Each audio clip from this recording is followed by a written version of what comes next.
I got so worked up on last week's episode that when I was editing the episode, as I You're don't like, do, oh, is this too much? no, I don't know. If you go to youtube.com/, at the walk car, and you could watch us actually perform this as a stage act, I guess.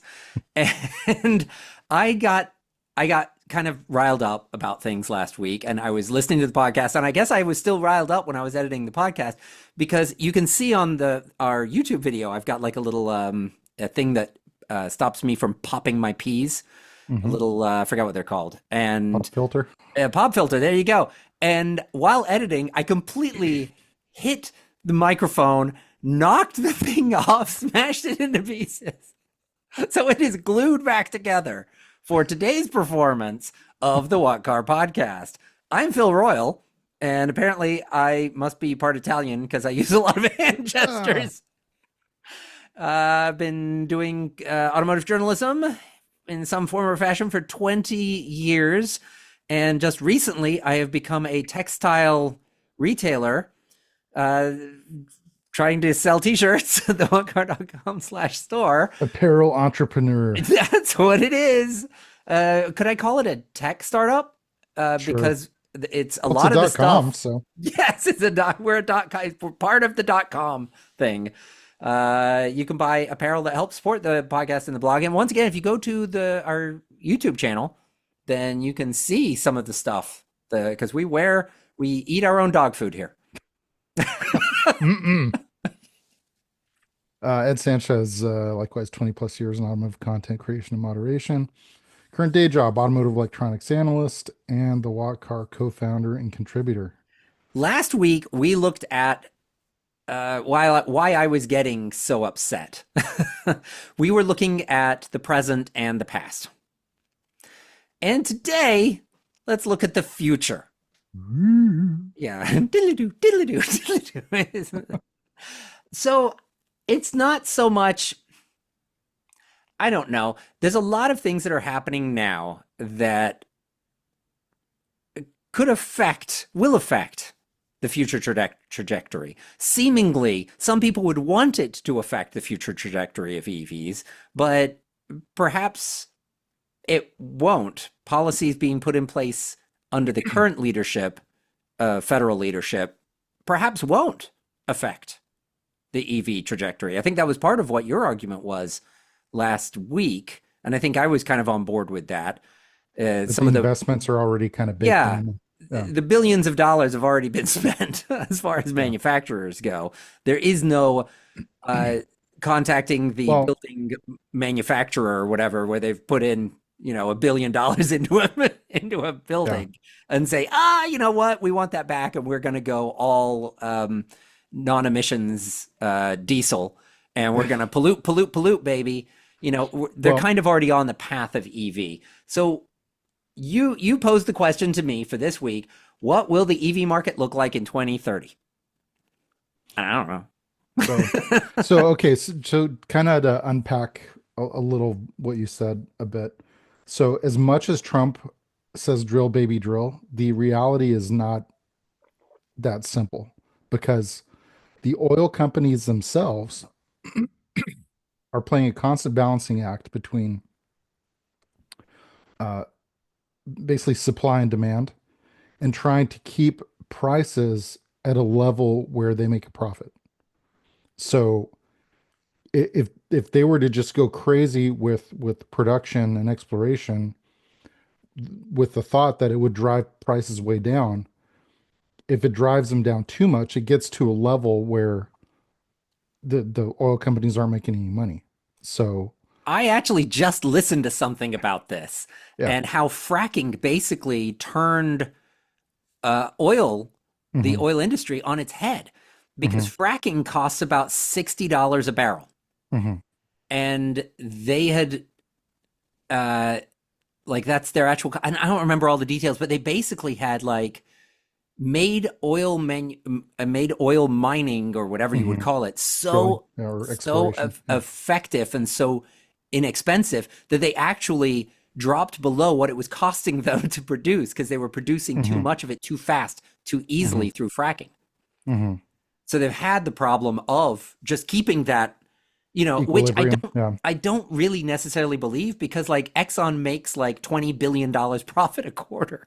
Oh yeah. Well, I mean, again, there's a very deep and kind of Byzantine rabbit hole you could go down about that. The other thing, and again, I don't want to get too off topic with this, but we always do. We Um, already have. the other interesting aspect, I think I might have heard this on NPR or Bloomberg or something, but basically the majority of refineries in the US are not set up to process domestically sourced oil. So I don't know if you've heard the term light sweet crude, No, but but I there's don't understand. We can't process oil that has an American accent. Like, so what's the difference between okay, let foreign me oil? explain a little bit. Okay, there's light sweet and then there's ironically enough, heavy sour. This Um all sounds yummy. yeah, This is sign yeah. me up. There's a little This bit is of chicken on what was that there. I'm good to movie? I go. drink your milkshake, I drink it up, right? There will be blood, right? Was that it? I can't remember. Anyway, um yeah, my Daniel Day-Lewis isn't as good as my Trump, but anyway.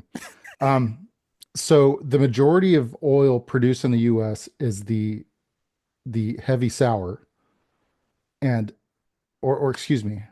Yes, it's heavy sour, but we don't have the refinery. So I guess refineries have to be set up to only like refineries are basically built to only process one type of oil, right? So they either can only process light sweet or only heavy sour, right? So most of the refineries that can process heavy sour are outside of the US. So most of the oil we produce here is exported to those overseas refineries that can process it. Which is fascinating that you Yeah. say this, because under Biden, despite what Trump says, under Hmm. Biden, America, I believe it was last year or the year before, was the Hmm. number one exporter of crude Hmm. oil Hmm. in the world. Hmm. Well, And we're that would also the number explain, one importer too. yes, but that would explain Yeah. if we are not set up to process our own oil, that's Hmm. a, a problem. But Hmm. Yeah. but maybe you can sell it for more and you buy it for less, and then that's good economic sense. Yeah. I mean, up to this point, there hasn't been the economic imperative to build refineries that can process that kind of oil. That says, well, The sweet just and sour that we produce. sweet and sweet and I sour. personally, I'm a honey But, mustard kind of guy, but I like barbecue, but anyway. Um, no, so Saudi Arabia produces light sweet. A lot of other regions produce that, which our refineries predominantly are set up to process.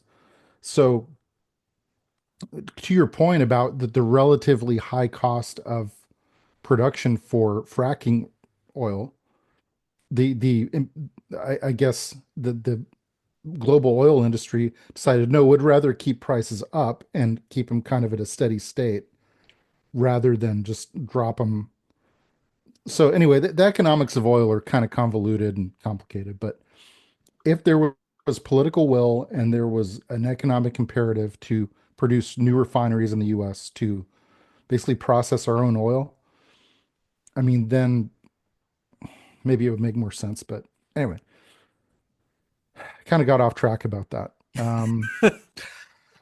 I don't know where I was so going with that. well, they're drilling baby drilling, Yeah. and at the same time taking away EV incentives. Hmm.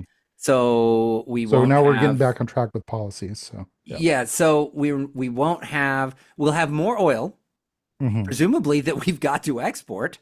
Hmm. If we're making the hot chili mix and we can't do anything with it, then we're taking away the EV incentives, Yeah.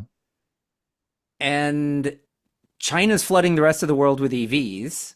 Hmm. So are we exporting all this oil? Are we going to drill and drill and drill, and we can't process our own oil? We're going to be the ones with ICE vehicles. The rest of the world is using EVs and has no need for a lot of our oil Oil. for private vehicles. I mean, there's always going to be use for it for, heating, Plastics, petrochemicals. Yeah. paving roads and whatnot. I mean, oil is Yeah. kind of used for everything, Hmm. but and I don't know the percentage of what you get. My dad would have been a good person to have on this podcast. He worked in the oil industry for Oh, yeah. many years and at refineries. That was what Hmm. actually, you know, I uh, think I think when I've seen like a pie chart of like oil usage, I think currently it's something like 60% fuel, like hmm. transportation fuel. And then the rest of it is plastics, building materials, yada yada yada, just whatever. So I mean but again, I mean, I'm gonna yank us back into the rabbit hole we were going down. Um, Even in that scenario, it wouldn't. So I guess the idealist would say, "Oh, that's great. Well, if no one else is using oil, then that'll make it like super cheap for us." No, what's going to happen is the producers are going to stop drill baby drilling and are going to stop pumping, and they're going to say, "No, we're just gonna, you know, shut off production until the price stabilizes again." So They want to make their ultimately, that profit. doesn't, yeah.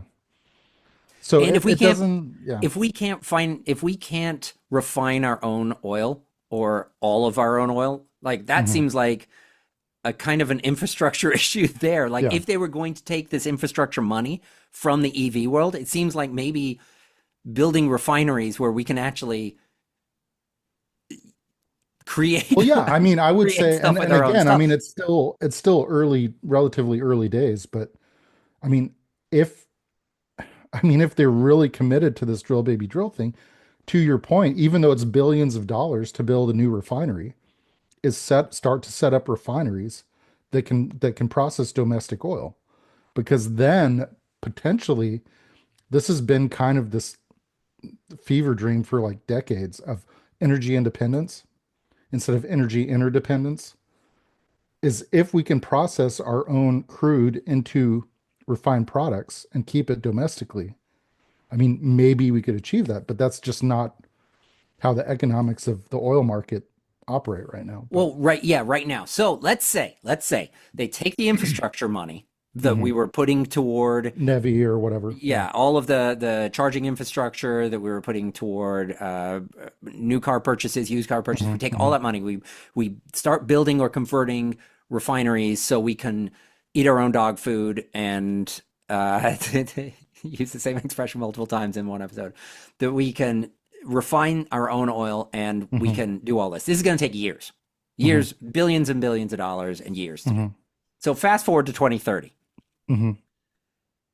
EVs are still going. We were talking last week a little bit about how the investments have already been made. Hmm. They've got $1 billion plant in Ohio that they're building for Hmm. EVs. There's uh, so many Toyota's companies. Toyota's got one in North Carolina now. Yeah, Yeah. all of these. There's Stellantis is stepping back, but everybody else is kind of stepping forward a little bit. Even Ford, where they're stepping back to E-revs, Hmm. that's a gateway drug to EVs. There's Hmm. no doubt about it. I can Hmm. see by 2030, I've got an E-rev truck and Hmm. an EV car Hmm. that I need the truck for towing. It Hmm. solves that problem completely, but the car can just be an EV. Like I don't think I'm alone in that as a future item. Hmm. Hmm. And that being, my ownership, that being my path forward for my ownership. So while we're doing all of that, we're building these refineries for our own oil, and the rest of the world doesn't need our oil. They're decreasing because they've got all these requirements. China's Hmm. going EV, India, EU. Yeah. I don't know about Australia, but they're doing their own thing, I'm sure. Yeah.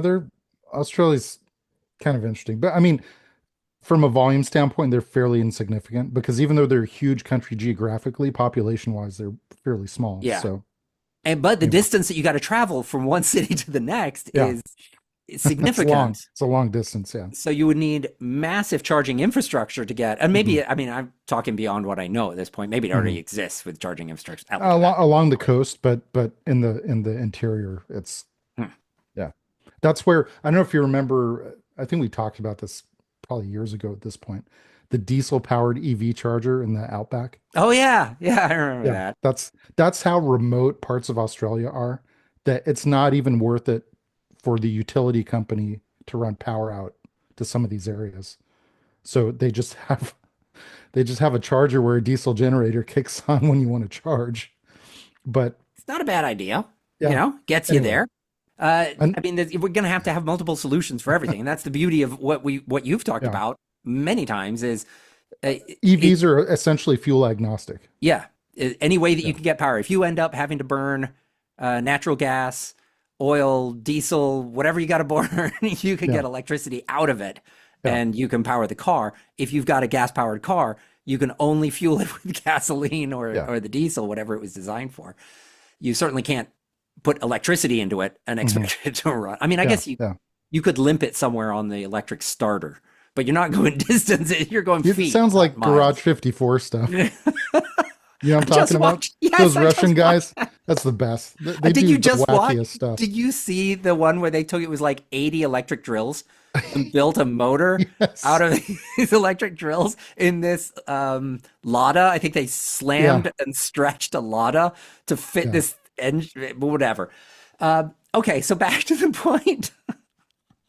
I wish I spoke Russian. I'd like to have him on the podcast. I just on that Anyway. one, he hits the thing to go forward to supply the power, and he like blows up a cable, and the whole vehicle fills with smoke. And his response is, "Oh, we burst a cable." Oh well. Oh well, yeah, I knew that Anyway. would happen. So by 2030, Hmm. if we put all that money, so we go for the next 4 years, put all that money into the infrastructure, oil infrastructure, not EV Hmm. infrastructure, Hmm. has the world passed us by, including on our own shores? Because Tesla's not Potentially, going yeah. anywhere. Tesla's No. Tesla's not going bankrupt any day soon. They may be in a decline right now, but that's going to turn around. You know, they're not a dumb company. Well, and plus they have a very significant protective moat in terms of technologies, chief among which the supercharger network, Yeah. which is a huge advantage they have. Um, Also, the emissions credits, like we've talked about Yep. too, both of those are significant contributors to their bottom line. So even if quarterly sales are down, they still have a lot of other things that kind of They've got time to turn their ship. Their ship has turned from exponential growth to slow full speed decline. ahead to just kind of bobbing Yeah, along. it's bobbing along or a slow decline right now. Somebody like Rivian can't afford that. They can't go full speed ahead and then have a slight decline. That puts them out of business. They've got to Yeah, keep yeah. going. Tesla can afford the bit of the doldrums that they're in right now. But does this come 2030 if we just miss the boat? One of the things I wanted to get to a little bit was California's got 2026. We've got to Hmm. hit 35% EV sales, Hmm. new car EV sales, and we're not going to hit it. And No, but kind of the drastic measures that have to take place there. If we get to 2030 and we've now Mhm. got federally, we've got all this oil infrastructure and nobody's Mhm. buying it, including ourselves, Mhm. what good is it? And Well, then you'd have to have a pivot, possibly globally, to us becoming a refined fuels exporter. You know, if we built these refineries to eat our own dog food, as you say, that's and got we're to be the not show title at this point. and and we're not eating it, then potentially we have an export market for gas and diesel and whatever. I think probably more and more that market for petroleum products is going to be in emerging economies like sub-Saharan Africa, Latin America, where they don't have as mature of a kind of a clean vehicle infrastructure, so to speak. But and there may be some growth opportunity there, but at some point, I mean, especially, I mean, case in point, pollution got so bad in China. That's one of several reasons they really doubled down on EVs. India has is now basically surpassed China for having the worst air quality. Um, Now, there's some other challenges with India trying to go full EV, but there is a very concerted effort among the Indian automakers and the government to try to transition toward EVs. And that's, they're now the most populous country on the planet. Again, in terms of overall vehicle sales, quite a bit less than China for now, but growing. So yeah, I mean, yeah, we could. Now, I think it'll be further out than 2030, but basically where the overall market for petroleum products is going to just keep dropping globally. Um, so I mean, I we think, can't yeah, pave roads with electricity. So we're going to no, have a use we're going to need asphalt. Yeah, yes. So there are certain things that we need regardless yeah, of anything, hmm basically. So there'll always be a market for oil. It's just whether or not it's as a transportation fuel. Yeah, a transportation fuel and as lucrative as it's yeah, been. So what I'm hearing from you is, and this is based on what you said last week and what Elon Musk has said in the last couple of weeks, hmm which is it's inevitable that the EVs are going to hmm win out. It just hmm doesn't make sense that anything else doesn't win out. Even if America pushes back like we're doing with this administration, EVs are still going to win out, regardless yeah. of Ultimately, yeah. anything that happens. So we turn into essentially, you play the scenario out. America turns into a developing nation oil provider, refined hmm oil hmm provider. We drill the oil here, we refine it, and we ship it to developing nations hmm and then to other nations for um, the other uses that there are for roads and I don't know, kids' toys, whatever it is that's made out Yeah, of all this stuff.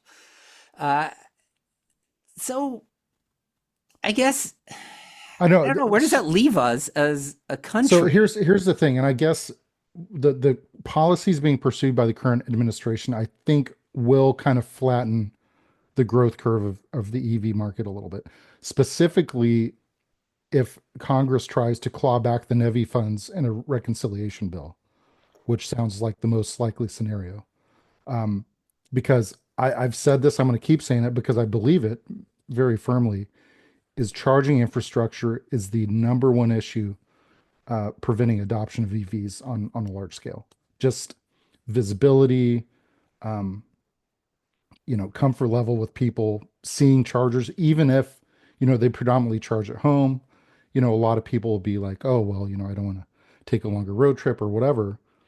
They have to be so ubiquitous, basically every 7-Eleven, every Starbucks, every Walmart, And they have to um, work.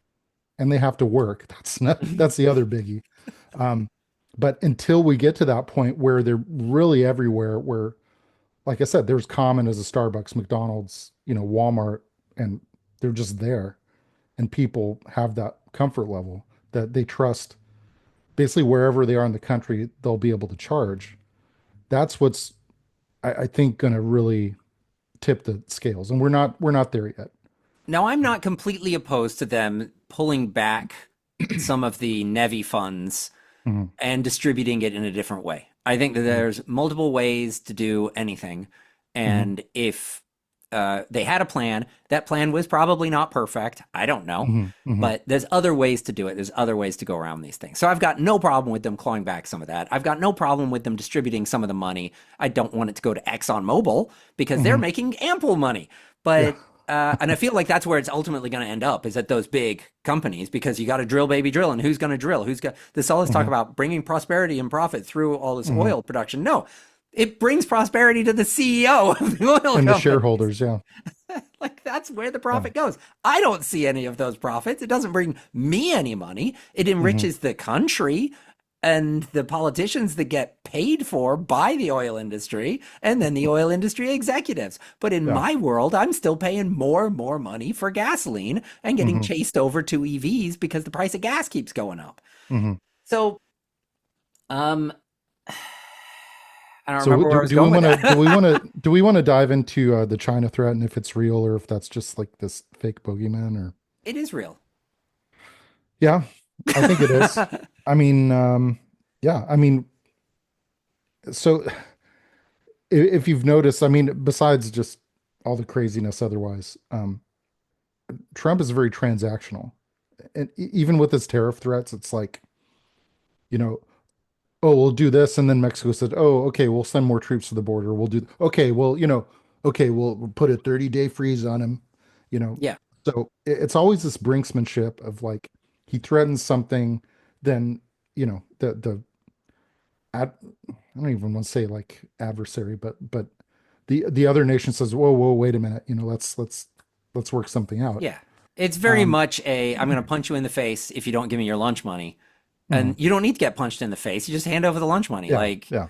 So I could see Trump negotiate something with China and say, look, if you build your cars in the US, no tariffs, we'll give you a sweet deal. Now, granted, there are multiple layers to that. There's the national security concerns, cybersecurity, all that. that was where I was going to go. If you can't sell a drone, a Chinese made drone in America, you shouldn't be able to Well, sell a Chinese made car here either. what they'll probably have to do is they'll probably have to host their kind of cloud infrastructure in the US, whether that's, AWS or Oracle or, Microsoft for the US based, you know, cloud service functions, OTA updates, so on and so forth.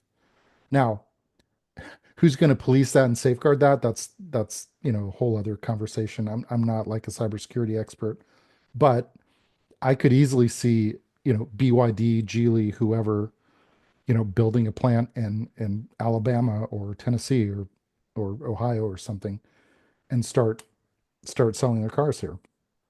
And I don't Trump will say, know. "This is a great deal. I made a great deal for us." With the TikTok thing and now talk of a US sovereign fund purchasing partial ownership of TikTok, Yeah. and it's got like I have no idea how they would bring Chinese cars here. I do know that if they ban Chinese made drones, they've got to ban Chinese made cars. Like But they're it's one and just the same. to me it's just postponing the inevitable, I think. Oh, I they're mean, yeah, they're coming. yeah. I mean, because I don't know if you well, I mean, I know you're old enough to remember it. The first generation Lexus LS. Thanks. You're like, remember the Model Yeah, T? back in the day. Yeah, the Baker Electric. Yeah. Yeah. Um, the first generation Lexus LS, right? Hmm. So when it came out, it was $35,000, which at the time for that class of vehicle was like mind blowing because all of the competitive vehicles, like, the S class, the 7 series were, you know, 50, 55, $60,000. And people were like amazed that how can Toyota build this and, make a profit on it for this price that, at the time the engineering and refinement was just like insane. So some politicians and a lot of American businesses accused Toyota of this practice called dumping, which basically means they intentionally take a loss in order to gain market share. And then once they've kind of established themselves and built market share, then they gradually kind of raise the price. It's kind of like the frog in the boiling water, it's like, Or what we call Walmart and then Amazon. yeah. Generally, the general, So it's America at this point. It's how you do it. yeah, I mean, I think that the top of the line LS now is like over $100,000. I mean, it's no longer this like bargain car. So you're saying that that's how Chinese market is going to come in? Well, I Is mean, even let's say even if there's 100% tariff, um, they'll say, you know what, we're going for it anyway. We're going to go in, we're going to take a loss, we're going to get our cars on the road, you know, that hadn't even hopefully occurred make. to me because the Chinese government Mhm. funds like the Oh, of majority course, of yeah. these EV companies. So they could say there's a 100% tariff on something. The Chinese government could just fund these cars and They could just subsidize the see the cost. manufacturing. Yeah. And they say, oh, it's a $12,000 car. So it's Hmm. 100% tariff. Okay, you got a $24,000 car. Hmm. Fine. That's still Like, competitive with like a 35 or $40,000 yeah. car. And then, like you said, over time, you're you ramp it up and you ramp it up Hmm. because now people see, oh, well, it's not so bad. Hmm. Now, these Chinese manufacturers, they're okay and we're getting the cars here and maybe the Hmm. tariff goes down because conditions change and then Hmm. the price stays the same or keeps Hmm. going up Hmm. and the Chinese government stops funding. Wow, that's a conspiracy theory. No, but I mean it's not unheard of. It's happened Yeah, before. I mean, and not only that, I think but it's how they could get into this country exactly. realistically. So short term, they might be willing to eat the costs and say, you know what, we're going to take a loss on this, but we want to get in that market so bad, and it's so critical to our longer term growth. It's worth it to us to kind of take it on the chin initially, just to establish a market presence and build our network, build our reputation. So, um, the tariffs will slow down China's entry into the US. It's not going to stop it, you know. Besides which, I've already hypothesized about this, and this is not far-fetched, I don't think. So Geely owns Lotus, Polestar, Volvo, Zeekr. Volvo already has a plant in South Carolina where they're building, I want to say the XC60 or EX90 now, I think. Anyway, they're going to soon, I believe, start building a Polestar model there. Um, and it's not inconceivable that they could start building Geelys there, you know. So you could relatively easily, I'd say in the next 3 years, have a Chinese branded US built car built in the US and sold in the US. Yeah. No, I was reading some forum post, some Facebook, I don't know what it was. Hmm. It was comments, and somebody was saying about, oh, you should buy American, blah, blah, blah, blah, blah. And that's why these tariffs against China, or, well, China, but Mexico and Canada at the time, Hmm. um, for auto manufacturing. And somebody was Hmm. like, yeah, I'm going to go outside and I'm going to go and get in my Honda, Hmm. which is Which more is more American American than your than Silverado. your truck. Yeah. Yeah. But that's what you'd end up having with the Chinese market if you don't ban the actual companies coming in. I don't, Which is really, really hard to do because yeah. basically all these calculations, as far as I know, are based on domestic content. So by that measure, Honda and Toyota are some of the most American vehicles you can buy. You know, And if they're concerned about the data hmm leaking, they need to look no just further than hosted GM. domestically. Well, hosted Well, domestically, but GM just got fined and, yeah, well, they settled yeah, on an SEC case with selling data that they weren't supposed to hmm be selling. yeah, So, I mean, it's yeah. fine for us to So do I it mean, here, I guess. regarding China, I mean, we saw it in the 70s and 80s with Japan, with Toyota, Nissan, Datsun, Mazda, whoever. And then Korea, I'd say in the early to mid 2000s with Hyundai and Kia, they'll come in the lower end of the market, you know, they all kind of had their little initial hiccups in terms of like quality and model alignment with like US tastes and desires. But ultimately they kind of rectified that and made, relatively good quality cars, made the type of cars that people wanted to buy. Um, it seems to me that China's, at least some of the models I'm seeing, they've already kind of surpassed. There's a lot more global homogeneity in the car market now than there used to be. It used to be very regional. The European cars were mostly built for European taste, Asian, American, so forth. Today, globally, you have like the C segment crossover, which is, I think, like 70% of the market. And it doesn't matter what market you're talking about. That's just kind of the predominant like body style now. So it basically it just comes down to pricing and features and ultimate longer term quality, I think. And if people are Well, and satisfied, serviceability, serviceability, cost of ownership, so like the forth. guy But down the yeah. down the way from me that bought a VinFast and then it went in the shop and Hmm. then it came out of the shop and then it went back in the shop and it came out of the shop.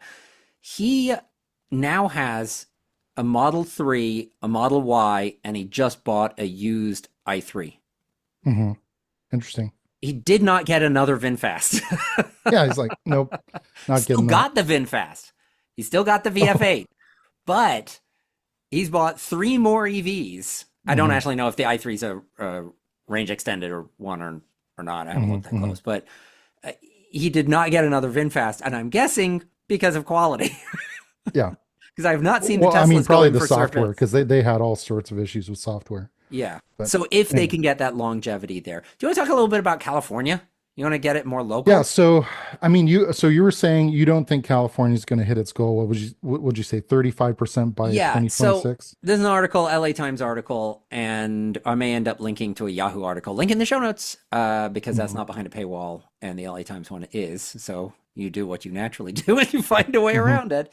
But the idea is by 2026, the Hmm. Governor Gavin Newsom put in back in 2020 put in an EV mandate, and Hmm. it was the first threshold was 2026. You got to have 35% new EV sales.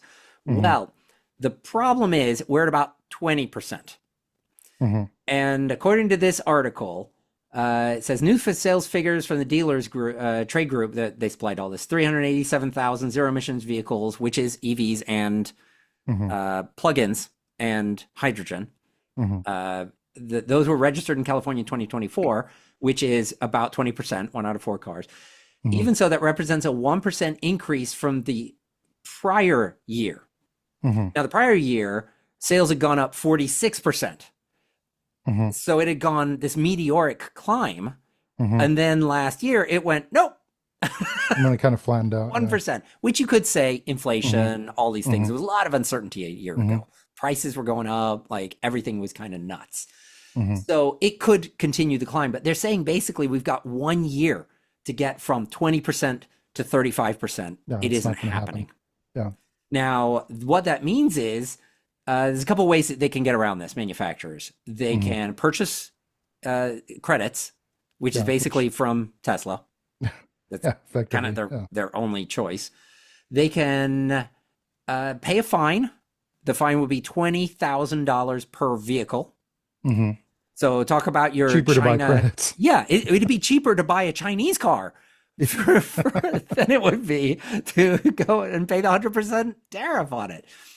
And then there's another thing that hadn't even occurred to me, which is manufacturers simply not offering the cars here. So they do their calculation and they say, okay, well, we're only going to supply, 50% of the cars we bring in are going to be ICE and the other 50% are going to be EVs, and that's going to be it. And then we're only going to restock the ICE every 60 days or whatever it is. And they're basically going to run out of vehicles and force people to go EV, which is fine. But now go back to what I said before of anything with a plug is a ZEV, zero emissions vehicle, which means Jeep's kind of already done this. With the 4xe. They put their Wrangler 4xe and they only sell that. If you want a Wrangler. Well, they only stock it. They only stock it, yes, in California. So if you go in and you want to buy a Jeep this weekend, you want to buy a Wrangler, you are buying a 4xe. If it's off the lot, yeah. Otherwise, you're ordering it, and ordering it could be, I don't know how long, 3 months, 6 months. I mean, you're not getting it this weekend. So artificially selling those numbers. Now, I wonder if this kind of played in a little bit with Ford's decision to go EREV, because those have got to be easier to tool up with now because you're throwing existing chassis, batteries in existing vehicles. So you could take a Ranger, throw a small battery pack in the thing, put a plug in it, and off you go. Like it's not that simple, but you've got the parts. And does or that get them where they're going? Or whatever, yeah. It'd be easier with the smaller vehicles than the F-150. Yeah, I actually think potentially EREVs could be a huge hit for Ford, because besides which of meeting all these obscure little rules and regulations about emissions credits and whatnot, like I said, there's a very practical, useful aspect to them in terms of exportable power, better fuel economy. There's a lot of advantages to them just besides, this emissions credit horse trading that I think would be really popular to customers. So, I don't think we're going to meet this 35% goal in 2026, but I think potentially the EREV Fords, I think the Ram Charger will be popular. Did they announce the price on it? I think it's like way up there. I have no idea. I haven't seen anything with the price. I know there's a lot of interest in it. So yeah, I think, like you said, I think EREVs and PHEVs are kind of the gateway drug to EVs. People are like, oh, this is great. I'm getting, 35 miles per gallon on my full size truck. And, I can get, 9,600 watts out of it. And, and they're discovering how great it is. And they're like, so for their next car, they're like, well, the engine hardly ever turns on. I'm just running around town on battery power, I might as well just get an EV. So how do we get out of the mess we're in California? Because you and I are both in California. Yeah. And this is a mess. They've got this with RVs right now where we don't know if motorhomes can be sold in this state. Some can be, some can't. There's a large truck thing. California pulled out its big truck mandate, and I forgot all the details. I did a deep dive into this like a week ago, and I forgot all the details with they're doing something with fleet sales. That is what they pulled out. Big truck fleet sales is what they've pulled back from the government, so they don't They're not going to bother fighting the Trump Hmm. administration to get this big truck fleet sales thing passed. But they've already passed the thing that affects motorhomes, and Hmm. this consumer cars. Uh, Hmm. that's already been approved. That was approved by Biden's administration through Hmm. the EPA. Hmm. So now we're at this point where I would say purchasing credits from Tesla is not going to be a popular solution right now. It's not a No, but very, it's kind of the most rational interim solution. yes. Paying $20,000 vehicle fine. Not That's also not, not a it's good not going to happen. solution. And simply not offering vehicles in the state, I don't think it's something Hmm. like the fourth or the ninth largest market in the world is California for vehicle Just sales. California, yeah. uh, just not selling vehicles here is a major hit to every Hmm. manufacturer. So that's not a very good solution. What is Hmm. the best possible outcome is getting rid of this threshold, Hmm. delaying it for a couple years. That's the Hmm. best outcome for this. Which is probably what's going to happen. Do you think? Or because we know Trump is trying to, he tried this when he was in Trump 1.0, tried Try this to take away carbs exemption. and failed. And Hmm. we know he's going to try again. Hmm. And We some know of the Supreme Gavin's going to Court is, fight him again. yeah, some of the Supreme Court has changed since then. We don't know how that would result in, but we know Gavin Newsom is going to fight this again. So are we Hmm. going to have Gavin Newsom digging in his heels, Trump digging in his heels, and nothing changes? Because right now the default is nothing, is 35% sales Hmm. of EVs in 2026. That's the default. That's the standard. If nothing changes, Hmm. that's where we are. Hmm. Uh, My feeling or does is he move it a little bit? Does he move the I'm chain a thinking they tiny may bit? push it out to like 2028 and say 35% by 2028, which I think is potentially achievable if they also include PHEVs and EREVs in that overall count. Yeah, if Ford could get all, so if Ford could come in 2027, I think that was the date they said Hmm. with their Hmm. EREVs, and they could say all F-150s in the state, I Sold in mean, California. in Yeah. sold in California are these EREVs. Like that's just how Hmm. it is. I don't think people would fight that. And I think it's a similar thing with, like you said, with the output. We talked about this 2, 3, 4, 10, 20 episodes ago, whenever it was. Hmm. When it comes to super duties, a lot of that is functionality. So if you're offering Hmm. a super duty and it can still pull 30,000 pounds, but it can output 9,600 kilowatts of power, Hmm. and it gets 30 miles per gallon, like Hmm. people are gonna take you And they're up like, on this that. is great. Yeah. Yeah, like it's a very functional thing. I would not fight. I've got a big V10 in my pickup truck. I wouldn't fight having a Yeah. V6 and battery power, like a turbo V6 and battery in it, Hmm. and I could pull just as much, and I would get better fuel economy in the process. I don't think Hmm. most people would fight that in their trucks. It's very Yeah. functional when it comes to most trucks. Yeah. So what's that? Our crystal ball is it's going to get pushed to 28. My guess is they're probably going to push it to 28. And I think they may meet it with what I'm hearing are like a whole bunch of EREVs and PHEVs coming in 2027 from Ford, from GM, Stellantis, from whoever. So they could even put it so 27 or 28 Hmm. is they could say you've got to hit this threshold in 27. If 27 is the number where all these are going to come to the market, Hmm. 27 might be the number, or the safer number would be 28 because that would Hmm. enable. Because right now, like you'd have a lot of 26-year models still Hmm. selling in Yeah. 27, Yep. and you wouldn't necessarily hit those numbers. So yeah, I think we just solved everything there, didn't we? So Solved all the problems of the world. I'm gonna Yeah. I'm gonna mail a copy of this on tape to Gavin Newsom, and he can listen to the episode and he can Or you see how could to come step on. forward. I mean, like, we'd have him on. God, that would be interesting, wouldn't it? That would be really interesting because while I'm all for California's autonomy and decision making and all this, man, it was aggressive what he did in 2020. Yeah. It was crazy Or aggressive. maybe the head of carb. That would be an interesting conversation. But I'm going to send a lot of tapes out with recordings of this because why not? I think that'd get their attention. Uh, let's say we're done. You want to say we're yeah. done? All Yeah. right. Let's call it a day. We've got a few links in the show notes, not a ton this week because I think we only really talked about 2 topics. And there you go. Oil in China. Yeah, oil, China, and California. Yeah. I talked about those. So anyway, forget the show notes, but you can like and subscribe on YouTube. You can also subscribe to us. Any podcast player has that. You could share us out on social media. We're on some social medias, and you can contact us through that. or whatever you want to do. But if you share the content, that's fantastic, and that helps out a lot. What also helps out a lot is buying merchandise. So And we have a new edition, evidently. we do have a couple new hats. We've got your Charge Baby Charge hat. We've got Make EVs Great Again in the Yes. fancy Trump white hat that The executive version, yes. as you call it. Yeah, the now we swapped to black. White I and gold, almost yeah. so it's a white and gold hat, and then anyway, I've got some of those. If you've got any ideas for anything like that, email me hello@thewalkcar.com. Any other comments? Go to our YouTube channel at youtube.com/@thewalkcar and leave comments there.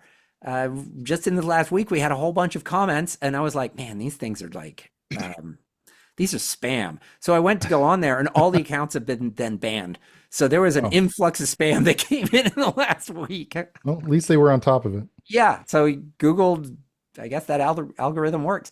And Carb should come on and advertise at, they should go to thewalkcar.com/advertise, and they can come and tell us all about EV mandates and why they make sense and why this 2026 number should not change in California, which we didn't mention this time, but we mentioned it before. It isn't just California. It's like 11 states in total that are tied to carbs requirements. Some of them phase in immediately. Some of them phase in over the course of 3 years. Some are over, I think, 6 years or 7 years. I'm going off memory, so don't trust me on those numbers. But they phase in over time, and there's basically 3 steps. It's either immediate in like the next few years or in the next handful of years.